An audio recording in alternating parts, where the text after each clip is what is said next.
எனக்கு பிடிக்காத ஒரே வார்த்தை ஸ்டூடெண்ட்ஸ் அப்படின்னு சொல்லுதான். தென்னை இந்தியாவில் இருக்கக்கூடிய காவல்துறை அதிகாரிகளுடைய எண்ணிக்கை 2,38,12. அதுல இருக்கக்கூடிய கல்லூரிகளோட எண்ணிக்கை ஒரு 1,00,000 தாண்டு. அதுல பள்ளிக்கூடம் மட்டும் 10,000. அதுல படிக்கக்கூடிய மாணவனா வந்து நின்று பேசுற பேசு. தென்னைய பெத்தா இளநீர், புள்ளைய பெத்தா கண்ணீர். இன்னைக்கு பல பெற்றோர்கள் நிலைமையும் அதுதாங்க ஐயா. ஆம்பளை பிள்ளையா இருந்தாலும் சரி, பொம்பளை பிள்ளையா இருந்தாலும் சரி, இன்னைக்கு பெரும்பாலான பிள்ளைங்க சுயநலத்தோட தாயா இருக்கிறாங்க. உலகத்தை பற்றி சரியா புரிஞ்சுக்கிறது இல்லை. ஆசிரியர், அரசாங்கம், சமுதாயம், பெற்றோர் ஆகிய எல்லாரும் ஒரு மாணவனுக்கு அடிப்படை வசதி, நிதியுதவி, கல்வி, ஒத்துழைப்புன்னு கொடுத்து அந்த மாணவனை மிகப்பெரிய பட்டதாரியா உருவாக்குறாங்க. ஆனா அவன் படிச்சு போட்டு இத்தனையும் சுகமா அனுபவிச்சுட்டு வெளிநாடு போய் வேலை செய்யறான். கேட்டா இந்த நாடு எனக்கு என்ன செஞ்சதுன்னு சொல்றான். ஐயா, மாணவர்கள் நம்ம நாட்டில் படிச்சுட்டு வெளிநாடு போய் வேலை செய்யாம நம்ம நாட்டில் இருந்து உழைக்கணும். அப்படி உழைச்சா 2020 என்னையா 2010 அமெரிக்காவோட மிகப்பெரிய வல்லரசு நாடா உருவாகியான். அடுத்து இளைஞன் இருக்கான்னு பாருங்கய்யா, அவனோட சுகபோகி, அவனை மாதிரி வேற யாருமே இல்லைங்கய்யா. ஒரு வீட்டில் அப்பா சொல்றாரு, டேய் நல்லா படிடா, நல்லா படிச்சா உன் வாழ்க்கை நல்லா இருக்குமாடான்னு கேட்டதுக்கு பையன் சொல்றான், அப்பா அப்படியெல்லாம் நல்லா படிச்சா என்னன்னு கேட்குறான். அதுக்கு அப்பா சொல்றாரு, ஜம்முன்னு கால் மேலே கால் போட்டுக்கிட்டு சாப்பிடலாம்னு சொல்றாரு. பையன், அப்பா நான் இப்பவே அதைத்தானப்பா பண்ணிக்கிட்டு இருக்கேன்னு சொல்றாங்க ஐயா. இப்படி எதுக்கு எடுத்தாலும் வீண்வாதம் பேசிக்கிட்டு தன்னோட வாழ்க்கையும் படிப்பையும் கெடுத்துக்கிட்டு இருக்கிற சில இளைஞர்கள் மாறணுங்கய்யா. அதுலேயும் சில பொம்பளை பிள்ளைங்க இருக்காங்களே, அவங்க பெத்தவங்களை படுத்துற பாடு இருக்கு. அது நம்ம வடிவேலு படுற பாடுதாங்கய்யா. ஒரு வீட்டில் அம்மா சொல்றாங்க, ஏம்மா நீ தான் நல்லா படிச்சுட்டு வேலைக்கு போய் கொஞ்சம் ஒழுக்கமாக ட்ரெஸ் பண்ணிட்டு போமாட்டியான்னு கேட்டதுக்கு அந்த பொண்ணு தாம் தூம்னு குதிச்சுட்டு ஆடுற ஆட்டத்தை பார்த்தா அந்த சந்திரமுகி பேயே பயந்து போயிரியா. எனவே வருங்கால இந்தியா வளமானுன்னா மாணவருக்கு தான் தேவை மாற்றம். ஐயா, இன்னைக்கு வாத்தியார் படுற பாடு இருக்கேயா, அந்த பாடு வலிய போய் கிரைண்டர்ல தலைய கொடுத்த மாதிரி ஆயிருங்கய்யா. ஒரு கிளாஸ்ல வாத்தியார் பாடம் நடத்தி முடிச்சுட்டு வெளியே போய் நிக்கிறாரு. அப்போ ஒரு மாணவன், சார் நீங்க மலையில் நிறையாதீங்க சார் அப்படின்னு சொல்றான். அதை பார்த்துட்டு வாத்தியார், ஏன்டா அப்படி சொல்றேன்னு கேட்குற. அப்போ மாணவன், சார் நீங்க மலையில் நினைச்சா மண்டையில் இருக்கிற களிமண் நல்லா கழிஞ்சு போயிருன்னு சொல்றாங்க சார். அதுக்கப்புறம் அந்த வாத்தியார் கொஞ்சம் மனசை தேத்திக்கிட்டு நாளைக்கு பாடம் நடத்த ஆரம்பிச்சார். அப்போ ஒரு பொண்ணு தலையை விரிச்சு போட்டுக்கிட்டு வந்து கிளாஸ் முன்னாடி நின்றுச்சு. அதை பார்த்த வாத்தியாரு எங்க தன்னோட பொண்டாட்டித்தை அடிக்க வந்துட்டவங்க பயந்தே போயிட்டாரியா. அதுக்கப்புறம் அந்த பொண்ணு கூப்பிட்டு, ஏமா நீ இப்படி வந்திருக்கேன்னு கேட்டதுக்கு அந்த பொண்ணு சொல்லிச்சியா, சார் நீங்க தான் சார் சொன்னீங்க லேட்டா வந்தா பின்னிடுவேன்னு சொன்னீங்க சார். அதுக்கப்புறம் அந்த வாத்தியாரு வடிவேலு ஓடுற மாதிரி வீட்டுக்கு போன ஒரு தாயா. அதுக்கப்புறம் அந்த பள்ளிக்கூடத்து பக்கம் தலை வச்சு கூட படுக்கல. இப்படி எல்லாம் வர்ற வாத்தியாரெல்லாம் துரத்திட்டா நாடு எப்படியா முன்னேறும், பாடை எப்படியா நடக்கும். அடுத்தது காலேஜ் வாத்தியார் படுற பாடு இருக்கே, அந்த பாடு கொடுமை கொடுமைன்னு கோயிலுக்கு போனா அங்க 2 கொடுமை டப்பாங்குத்து ஆடுற கதையா இருக்குது. அதுக்கப்புறம் வாத்தியார் பாடு நடத்தும் போது ஒரு பையன் என்னடனா டேய் மச்சி நேத்து தலைப்படம் பார்த்தியான்னு கேக்குது. ஒரு பொண்ணு என்னடானா ட்ரெஸ் நல்லா இருக்கான்னு கேக்குது. இன்னொரு பொண்ணு என்னடானா இது வாளி எடுத்து கொடுத்ததான்னு கேக்குது. அதுக்கப்புறம் வாத்தியார பார்த்து ஒரே ஒருத்தன் தான் என் பரிதாபப்பட்டான். யாரு பெத்த பிள்ளையோ இங்க தனியா நின்று புலம்பிக்கிட்டு இருக்குன்னு சொல்றாயா. அதுக்கப்புறம் வாத்தியார் எப்படி தெரியுமா இந்த கிளாஸ்ல இருப்பாரு, ஐயா பெரியவங்க சொல்லுவாங்க களிமண்ணையும் மணலையும் வச்சுக்கூட பானை செய்ய தெரியணும்னு. ஆனா இப்படிப்பட்ட மாணவர்களை வச்சுக்கிட்டு பானை செய்ய முடியாதியா. அந்த மணலை நாமளே குழி தோண்டி படுத்துக்க வேண்டியதுதான். ஐயா நேரம் உங்களை பார்த்தே கேட்குறேன், நீங்களும் ஒரு காலத்துல மாணவராத்தான் இருந்திருப்பீங்க. நீங்க என்னென்ன பண்ணிருப்பீங்களோ அதெல்லாம் அந்த ஆண்டவனுக்கு தான் தெரியும். ஆனா அந்த குணத்தை எல்லாம் மாத்திக்கிட்டு பேசுறீங்க பாருங்க. தமிழாயாது அமுதமியா. மற்றவன் ஊர்ல இங்கிலீஷு, நம்ம ஆளு பேசுறான் தங்கிலீஷு. அவன் உடுறது எல்லாம் பீட்டரு. மாணவன் தாங்க மாறனு, இது தாங்க மேட்டரும்.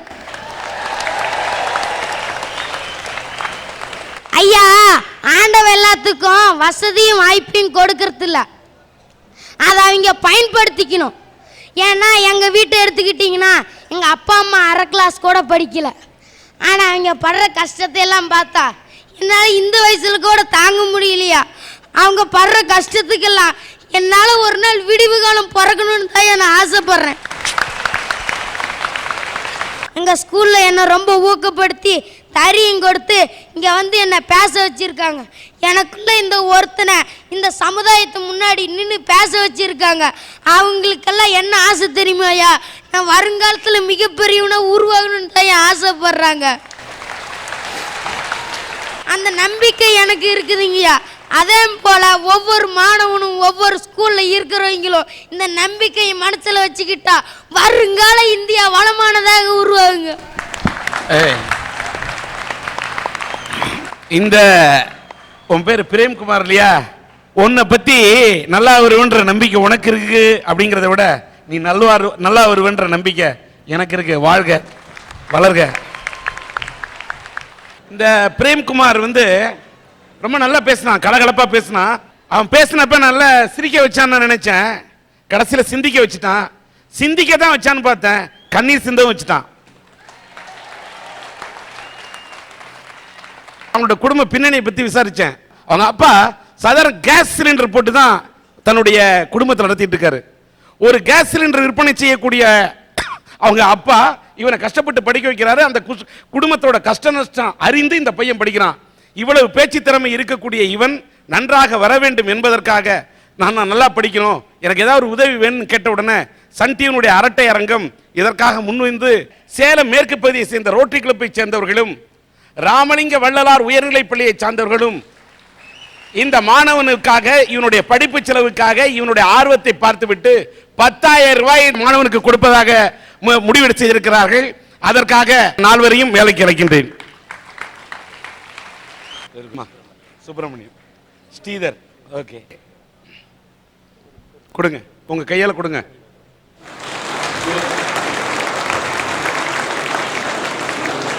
இப்படி சிந்திக்க வைக்கிற மாதிரி பேசுற மாதிரி எதிர்காலத்தில் எல்லாரையும் சிந்திக்க வைக்கக்கூடிய அளவுக்கு நீ வாழ்க்கையில் முன்னேறி வர வேண்டும் என்று எல்லாம் அல்ல இறைவனிடம் பிரார்த்தனை செய்கிறேன்.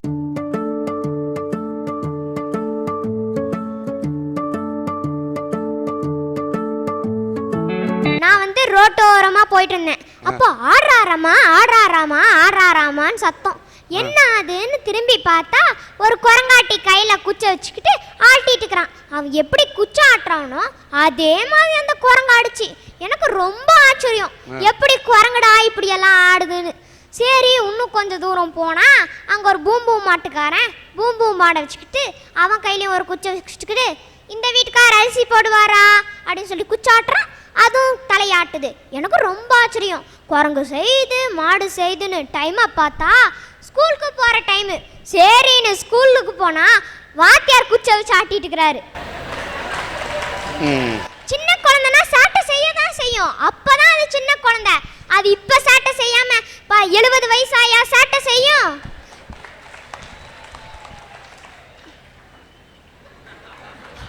குழந்தைங்களை குழந்தைங்க மாதிரி நடத்தணும், விலங்குங்க மாதிரி நடத்தக்கூடாது.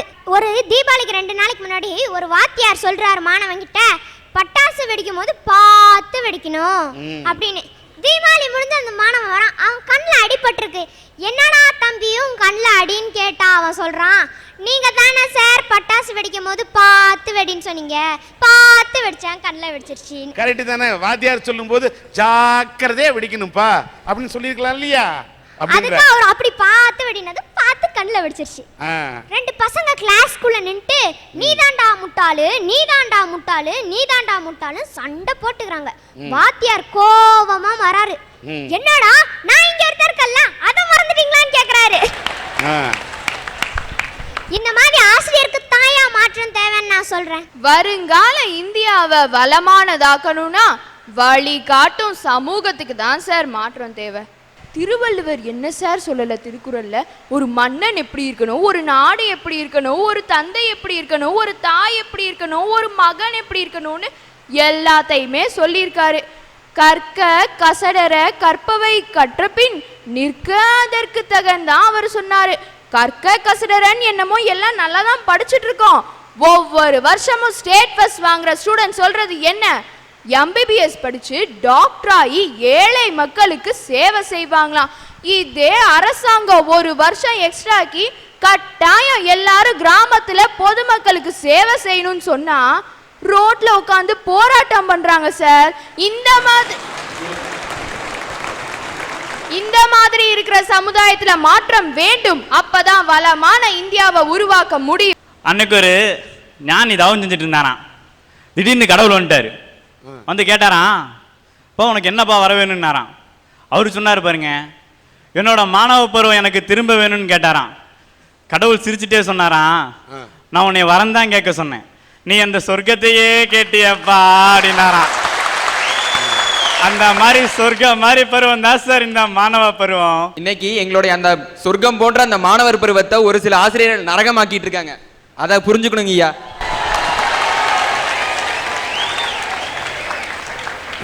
கேள்விக்கு போறேன் அப்படின்ட்டு நேற்று படிச்சுட்டு சொல்லியிருந்தேன். வெண்பா குறிப்பு அப்படின்னாரு. அவன் சொன்னான், 2 அடிகளையும் 2 சீர்களையும் 2 வடிவிலையும் கொண்டது ரம்பா அப்படின்னா. அடாப்பாவி, வெண்பாவை கேட்டால் ரம்பாவுக்கு போகிற வம்பா போயிடுவடா தம்பி, என்றா இப்படி பேசுறீங்க அப்படின்ட்டு, சரி நான் பாடமே நடத்திடுறேன்டா அப்படின்ட்டு சொன்ன நான் நடத்தினார். முருகன், ராமன், கண்ணன், இந்த மாதிரி அன்ல முடியாதெல்லாம் ஆண்பால்டானாரு. அவன் சொன்னான், சிம்மன் ஆண்பாலா அப்படின்னா. என்னடா பண்றதுன்னு தெரியல, அவர் வெளியே போயிட்டாரு. இப்படிலாம் முடியல அவரால். வந்தார் அறிவியல் வாத்தியார். வந்தோன்னு கேட்டார், மாணவர்களே இன்னைக்கு நான் பைத்தியத்தை பற்றி நடத்த போறேன் அப்படின்னாரு. அப்படியா? உன்னை கேட்டார் பாருங்க கேள்வி, இதுக்கு முன்னாடி யாரோ பைத்தியத்தை பேசியிருக்கீங்களா அப்படின்னாரு. அவன் சொன்னான், இல்லை இதான் ஃபர்ஸ்ட் டைம் அப்படின்ட்டு உட்காந்துட்டான். அவரால் முடியல, என்னதான் பண்றதே தெரியல. அப்போ ஒருத்தர் டவுட் கேட்டான், சார் ஒன் டவுட் அப்படின்னா. டவுட் எல்லாம் கேட்குற முன்னேறிட்டீங்களாடா சொல்லுடா அப்படின்னா. அவன் சொன்னா, முட்டாள்னா யாருங்க சார் அப்படின்னா. அவர் ஒன்று ஆர்வமாக விளக்கம் கொடுத்தாரு. ஒரு விஷயத்த ஒருத்தனுக்கு புரியாம சொல்றோம் தான்டா முட்டாளு, புரிஞ்சுதா அப்படின்னாரு. அவன் புரியலன்ட்டான். அவரால் முடியல, நான் பாடம் நடத்துறேன். உன்னோட இதை எந்த பக்கம் இருக்கு அப்படின்னாரு. அவன் சொன்னான், இதே வலது பக்கம் தான் இருக்குன்னா. தம்பி அப்படியெல்லாம் இல்லடா, உன் இதை இடது பக்கம் தான் இருக்கு, நெஞ்சில கை வச்சுப்பாரு அப்படின்னாரு. அவன் கை வச்சுட்டு, இல்லைங்க சார் எனக்கு தப்பா இருக்கு அப்படின்னா. சரி அப்ப என்ன நெஞ்சில கை வச்சுப்பாரு அப்படின்னா. அவன் கை வச்சு பார்த்துட்டு, உங்களுக்கும் தப்பா இருக்குங்க சார்னா. என்ன பண்றேன்னே தெரியல அவருக்கு. உடனே மாச்சூரிக்கு போய் ஒரு செத்த உடலை அறுத்து காமிச்சிட்டு, பாரா தம்பி இதை இடது பக்கம் தான் இருக்குன்னா. அவன் சொன்னான், அதனாலதான் செத்து போயிட்டேன் அப்படின்னா. சார் மாணவன்றவன் கொட்டி கிடக்கிற செங்கல் சார், அவனை கோபுரமாக்குறதும் குட்டிச்சோறு ஆக்குறதும் இந்த சமுதாயம் தான்.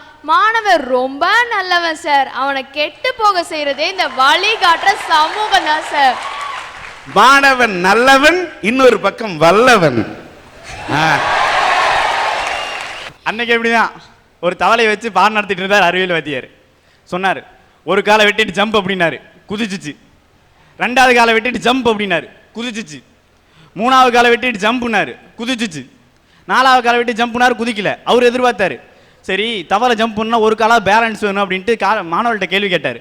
மாணவர்களே இதுலேருந்து உங்களுக்கு என்ன புரியுது அப்படின்னாரு. அவன் சொன்னான், 4 காலை வெட்டினா தவளைக்கு காது கேட்காது அப்படின்னா. இந்த மாதிரிலாம் மாணவர் இருக்கேன் ஐயா. அதனால தான் ஐயா சொல்கிறேன், மாணவனுக்கு இதான் மாற்றம் தேவை. இது மழை காலம். நம்ம ஒரு கொடையவே உதாரணமா எடுத்துப்போம். அந்த கொடைய பார்த்து ஐக்யூல் அப்படிங்கிற சீன கவிஞன் கேட்டானா, கொடையே உன்னோட குறிக்கோள் என்னன்னு. அதுக்கு அந்த கொடை சொல்லுச்சு, என்னை நம்பி மலையில எடுத்துட்டு போறவங்கள நினையாம காப்பாத்துறதும், என்னை நம்பி வெயில்ல எடுத்துட்டு போறவங்கள காயாம காப்பாத்துறதும் தான் என் குறிக்கோள்னு சொல்லிச்சான் சார். சமூகங்கிறது அந்த கொடை மாதிரி சார். அந்த கொடையில ஓட்ட விழுந்தா அதை நம்பி இருக்கிறவங்க எல்லாம் மோசம் போயிருவாங்க சார். இப்ப அந்த ஓட்ட விழுந்த சமுதாயத்தை தான் சார் ஒரு நல்ல சமுதாயமா மாத்தணும்னு சொல்றேன். நம்ம இந்தியாங்கிறது ஒரு தராசு மாதிரி. ஒரு கையில ஏகப்பட்ட புதியலும், இன்னொரு கையில ஏற்படுத்தப்பட்ட வறுமையும் தான் சார் வச்சிட்டு இருக்கு. நான் இந்தியா வல்லரசாகணும் வல்லரசாகணும்னு சொல்லல சார். பேசி பேசி வாயு ஓஞ்சு போச்சு. ஒரு அரசாலாம் மாற வேணாமா, முதல்ல ஒரு நல்ல அரசா மாற சொல்லுங்க, அப்புறமா வல்ல அரசா மாறலாம். அதான் சார் சொல்றேன், ஒரு சமமான இந்தியாவை உருவாகணும்னு. அப்படி சமமான இந்தியாவை உருவாகணும்னா கூட நம்ம சமூக மக்கள் தான் சார் மாறணும். ஒரு இந்திய வரைபடம் இருந்தது, அதுக்கு பின்னாடி மனித உருவம் வரைஞ்சிருந்துச்சு.